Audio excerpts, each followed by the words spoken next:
Lezi ndaba sikwethulela zona bukhoma ekomkhulu le-SABC Auckland Park eGoli naze nohlonze kusishwa nje. I remember the last time I saw her on Friday, she was very happy, extremely happy. Namhlanje bekubanjwe inkonzo yomngcwabo yabafundi abathathu abayingxenye abayishumi abashone ngesihluku engozini yetekisi eVanderbilt Park. Le nkonzo ibihanjelwe iziphathimandla zombuso okubalwa kuzo uNdunankulu waseGauteng. Allow me to get the report first. Thereafter, I'll be able to respond to you. I know you would like an instant answer. Sekutholakale amaphepha okuvota okusolakala ukuthi ngawengqungquthela ye-ANC yokuqoka ubuholi esifundeni saseGoli ayibanjwe ngoZibandlela nyakenye. La maphepha atholwe emzini othile osePitoli. Over the next few weeks and months, the Commission will continue to delve into, to inquire into the very, very seriously grave allegations.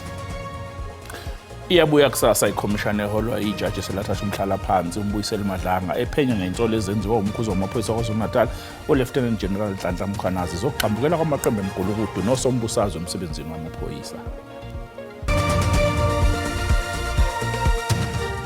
Nabakaqamla ngomu basilahlekile zakufumdlebe kwaSoshangana ezinye isematigulu ezinye isemkhumbane libumbene lomkhothi ihora siyakhuleka nabedlula mithi yamakhosi edlula ezinye ngentamo ecesha kuyiphakeme ake nginqobelena nkamaqatha qala zayo agangile nokho.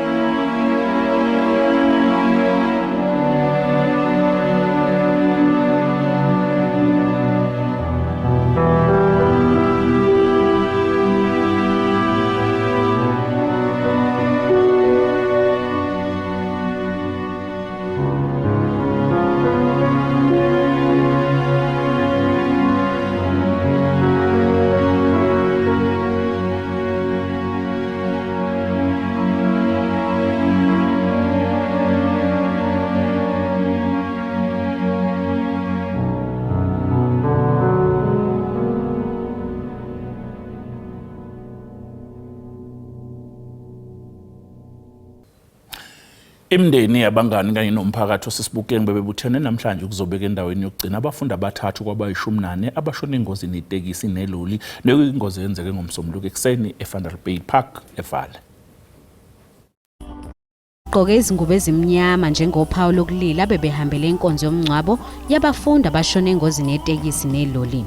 Lemndeni bikhihle sikanandi kanti nabangani bebengakholwa ukuthi ngeke bephinde besijabulise nozakwabo ekade behleka nabo ezinsukwini ezimbalwa ezidlule.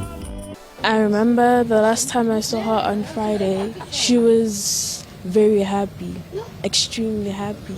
She was like, we should create more videos of TikTok dancing class and stuff like that. Labafundi abathathu bebeyingxenye yengozi yetekisi edlule nemphefumulo yabafundi abayishumi. Le ngozi iphinde yadala ukuthi kube nemibuzo ngokuphepha kwezimoto ezithutha izingane zesikole. Many of us are inclined to enter the transport system and request us to fix that system. I'm not against that inclination, but my view is very simple. If we fail to fix our classrooms, these children will have never left our communities to look for a better education somewhere. Kanti ngaphakathi kwetende bekunendumiso nabanye bavukelwa usizi. Ngaphandle amalungu omphakathi kanye nabanye abafundi bebemendawonye bemoya munye nemndeni eshonelwe. Amalungu omndeni achazela izingane njengezingane bezinamaphupho aqhakazile kanti bekuthembisa nokuthi zizodlulela phambili kwelinye ibanga. I feel like I'm dreaming. I keep hoping someone will wake me up from this nightmare or tell me it's a prank. Seeing people write, rest in peace with your name and picture doesn't feel right. You were supposed to be burying me, not this trauma I'm living now. Bokamoso was a young, beautiful lady with a beautiful smile and a bubbly personality. She was one confident girl who was not afraid to speak her mind. Kuqhuma isililo ngesikhathi lemndeni silibangise endaweni yokungcwaba nokuyilapho kubuye zonke izinhlungu ngalenhlekelele. Lemndeni manje izosala nezinhlungu zokuqhubeka nempilo ngaphandle kwabathandiweyo babo.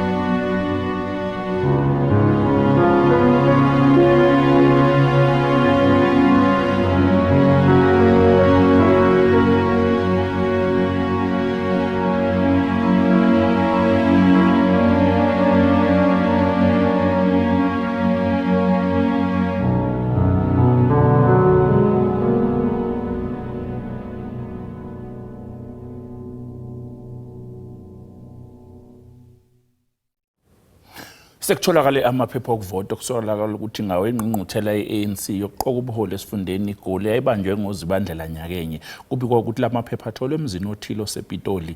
Intatheli lezombusazwe Simkantshubomvu samukelwa kwamaseko sihlanganisele nawo umbiko.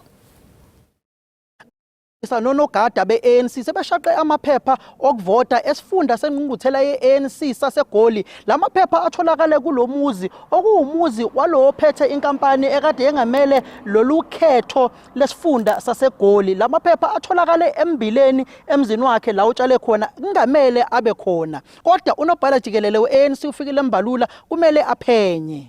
I'm not aware of it. Are you concerned about this matter, seeing I'm telling you for the first time? Well, this matter has to be processed, and then I'll get the report. Okay. So much as you would like me to respond, Because local government is close to you and close to your heart. very close to my heart, so allow me to get the report first.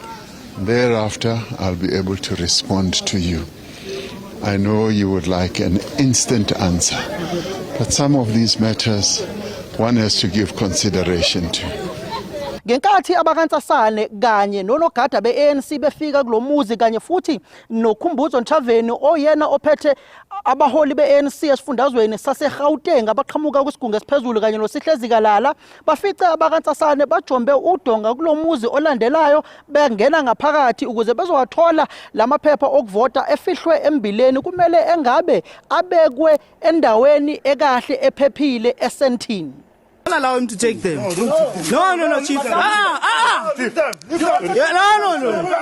Yeah, Chief. Because you're holding them there. You're not going to take them. I-ANC isaqhubeka nokubamba ingqungquthela yokubheka ukusebenza kohulumeni enkabeni yaseBinoni. Umongameli we-ANC uzoyivala le ngqungquthela kodwa lezi ndaba zokutholakala kwamaphepha okuvota kulomuzi bathe abaholi be-ANC ziyashaqisa lezi ndaba okuthunaza isithunzi sesifunda saseGoli. Ngosamkela Maseko wezindaba ze-SABC ngibika ngisePitoli.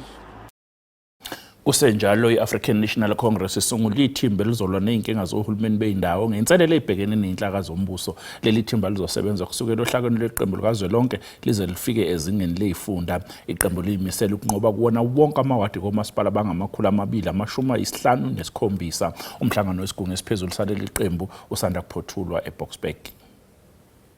Iphini likaMengameli weqembu lithi iqembu lizimisele ngokubhekana nezinkinga zohulumeni bezindawo. Iqembu lihlele ukusungula ithimba lizoxazulula izinkinga zohulumeni bezindawo ngokukhulu ukushesha. Secretary General will have a war room that will be looking at all these things, and obviously he needs to connect with all provinces, districts and metros. So we'll replicate this process throughout the country so that we have people who are given this responsibility full-time to ensure that they monitor implementation, there's ongoing monitoring and evaluation, and then interventions. So that if there's a problem of sewer in a particular area, it mustn't take long for that to be fixed. So the war room is going to help us with timeous implementation and timeous intervention where there are challenges. Kuzophinde kube nethimba elizobukeza indlela okuxhaswa ngayo ohulumeni bezindawo. On the second point around possible finance reforms on local government, including what SALGA is basically proposing, I think it is a matter of a constitutional injunction that the three spheres of government are expected to, based on the principle of equity, share the nationally collected revenue, and to the extent that the formula determines that, it becomes very important. Amalungu e-ANC aphinde eseka isiphakamiso sokuqinisa imizamo yokulwa nezenzo zobugebengu kanye nodlame lwezibhamu kuleli. The recommendation from the Commission is that the state must heighten its response to this because we need to assert the authority of the state. I know that in the past there have been responses to this type of violent crime, and it has persisted to happen. Kunxuswe nomphakathi ukuba ubambe iqhaza ukulwa nobugebengu nenkohlakalo. Kusasa kulindele ukuthi iqhubeke ngaphansi kwesigaba sesibili ikhomishana esingethe umehlulelo sewathatha umhlala phansi uMbuyiseli Madlanga njengoba abantu abakhonjwa ngenjumbane umkhuzi wamaphoyisa KwaZulu-Natal uJenene uNhlanhla Mkhwanazi ebasola ngokunindeka ezenzweni zenkohlakalo bezonikwa ithuba lokubeka olwabo uhlangothi. Facing it's so serious that it deals with high-level senior officers within the criminal justice system. Therefore, it is important for us to go into a combat mode. Kusasa kulindeleke ukuthi iqhubeke ngaphansi kwesigaba sesibili ikhomishana ephenya ngezinsolo ezenekwa obala umkhuzi wamaphoyisa KwaZulu-Natal uLieutenant General Nhlanhla Mkhwanazi. Kulesigaba kuzobizwa abantu abakhonjwa ngenjumbane yomkhwanazi ukuthi bezozwakalisa olwabo uhlangothi. Over the next few weeks and months, the Commission will continue to delve into, to inquire into the very, very seriously grave allegations of criminality, corruption and political interference in those law enforcement agencies. Leni konyaka owedlule kwaba nokukhathazeka ngemuva kokusocongwa kaMarius van der Merwe owayebizwa ngegama lika Witness D kule khomishana. Le khomishana ithi izoqhubeka iqinisekisa ezokuphepha ikakhulukazi ekuvikelweni kofakazi. We have, as you say, and as you can imagine, gone into great detail in terms of the measures that were in place, going back, looking at whether it was sufficient, what else could be done, and we will be doing our absolute utmost to protect witnesses. Osho wamaphoyisa osemhlaba Khefini usenzo Mchunu kanye nosomabhizinisi waseNorth West uBrown Mokgotsi kulindeleke ukuthi baphinde babizwe kule khomishana.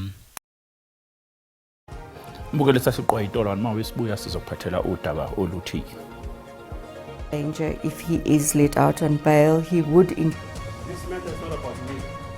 Kulindeleke ukuthi sethule kusasa sinqumo esicoleni sebeyili sika Victor Majola nosolwa ngokubandakanyeka ekubulaweni komsakazi uWarwick Stock waziwa ngoDJ Waras enkabeni idolobha iGoli ngoZibandlela.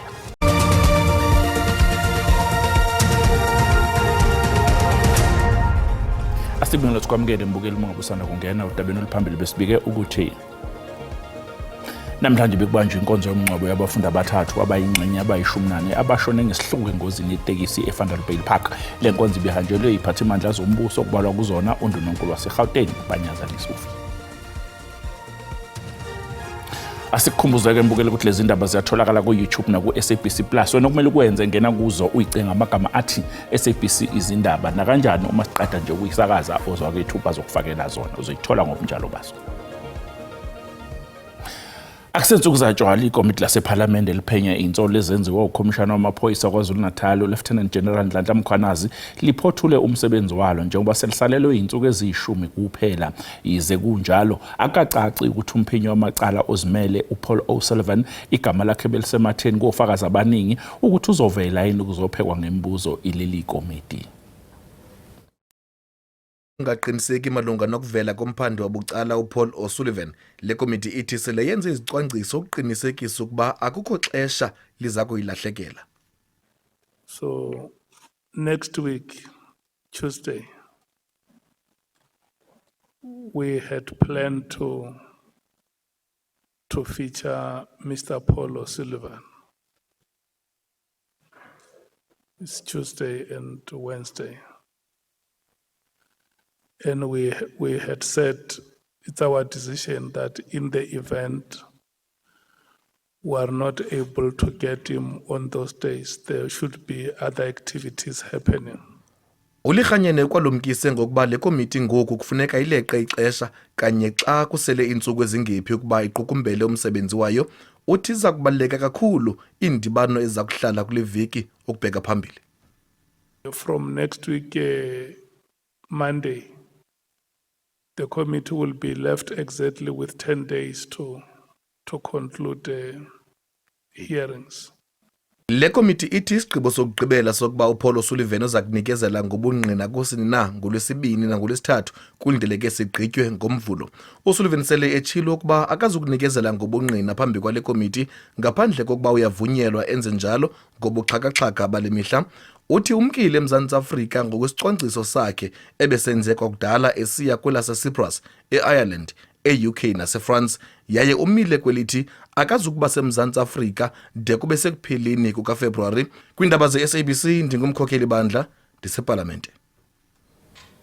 Azothulana phezulu amaqembu ezombusazwe esifundazweni KwaZulu-Natal njengoba ecijela umbango wokhetho lokuchibiyela oluzoba kuwa-13 kumasipala umzumbo ogwini oluseningizimu yesifundazwe.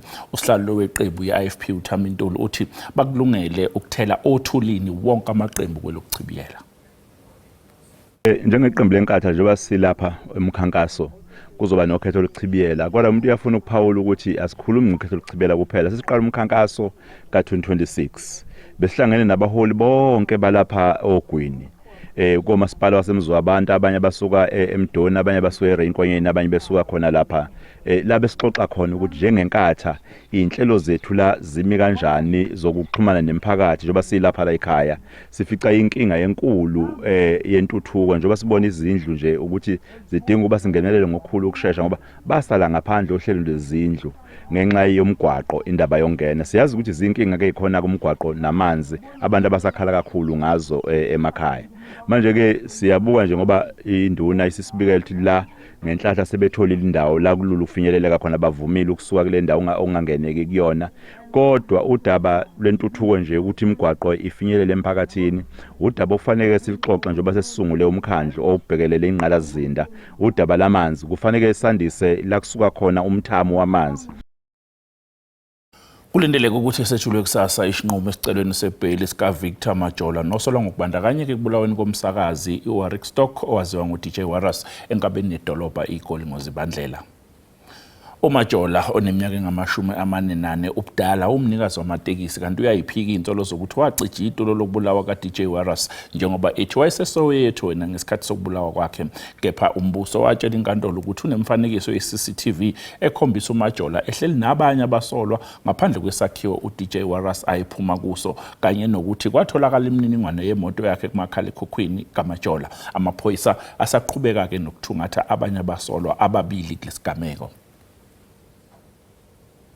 Sekuvumelekile ukuvakasha kwezinye ingxenye zendawo yivakashi Kruger National Park ngemva kwezikhukhula zakamuva 8 zenze umonakalo omkhulu. Roads is open again.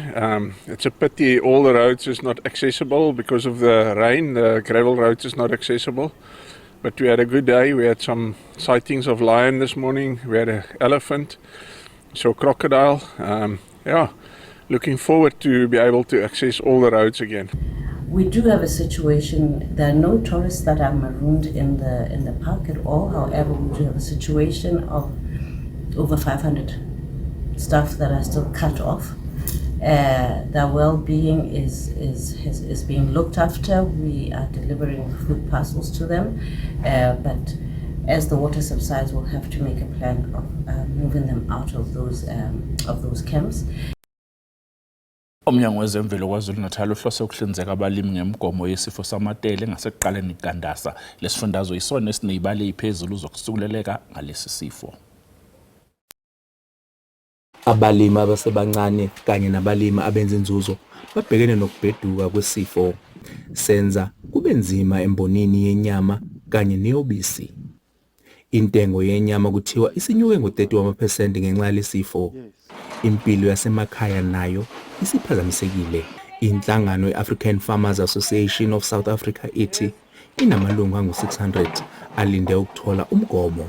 Esikusho-ke thina kuma-members wethu kusona lesifundazwe saKwaZulu-Natal ukuthi konke lokho ekufanele bakwenze ukuthi bafide kahle izilwane zabo bese bathathe mhlambe lesikubiza ngama-vitamin kube enough ukuthi sazi ukuthi okungenani izakhamzimba zikhona esilwaneni. Kodwa okwamanje akukho esikwaziyo okusizayo njengamanje ukuze ukwazi ukuvikela ukuthi imfuyo noma izilwane zakho ziphile. Umnyango uthi uhlelo lokugoma imfuyo luzokwenziwa ngezigaba. Sisalinde ukufika kwayo umnyango wezolimo nothuthukiswa kwazindawo zasemakhaya sikhethe ukuthi asibanikeze abantu imishanguzo ama-antibiotics abazobe kwazi ukugoma ngawo ngoba labo abankomo zabo sezihlabekile uma siyijova ngo-tetramycin o-Hytet ziyakwazi ukuthi zikwazi ukusinda. Ungqongqoshe ubuye waqinisekisa ukuthi uhlelo lweminyaka eyishumi uhloswe ukuqeda nya ngesifo samadele. Mlonde Radebe, SABC News, eThekwini. Asesihle isimo kumkhandlu dolobha Nelson Mandela Bay esifundazweni Eastern Cape njengoba izakhamuza kule ndawo seyingena losukwini lwesithathu zingenawo ugesi kanti lesimo siphinde sathikameza ukuphakelwa kwamanzi. Amashishini achaphazeleke ngakumbi kukungabikho kwamanzi nombane nanjengoko kukho iindleko ezongezelelekileyo zokuthenga idizili. Elinye lamakhaya abantu abadala iHays Louisa Mayberg inabahlali abangama-66 kungoku nje isebenza ngesitovu esinye serhasi nto leyo ephazamisa ukupheka kwabo ukutya. Our biggest challenge at this stage is electricity. We've got only one gas stove, so whatever we prepare food-wise we must be able to prepare it in one pot or one pan. Abahlali baseKabeka Park bancedisa eli khaya labantu abadala ngokunikela ngamanzi. I discussed it with my wife and we had some camping containers that we use. We filled those with water and brought them through to help. Ukunyuka kokuthengwa kwamanzi ngabahlali kunyanzela ukuba iivenkile zamanzi zivule ngamaxesha athile njengoko amanzi ephela kuzo. We do have the water and the capacity, but the R machine struggles to keep up with the amount of customers we have. It's non-stop. Lo masipala umphaxa ukwancedwa nangu-Eskom kunye nonokontraka wangaphandle ukuze kubuyiselwe umbane. Kwiindaba ze-SABC ndikunandipha Blatyi eGqeberha. Mhlahlo simo sezulu yalandela.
Mbukeli usale kahle.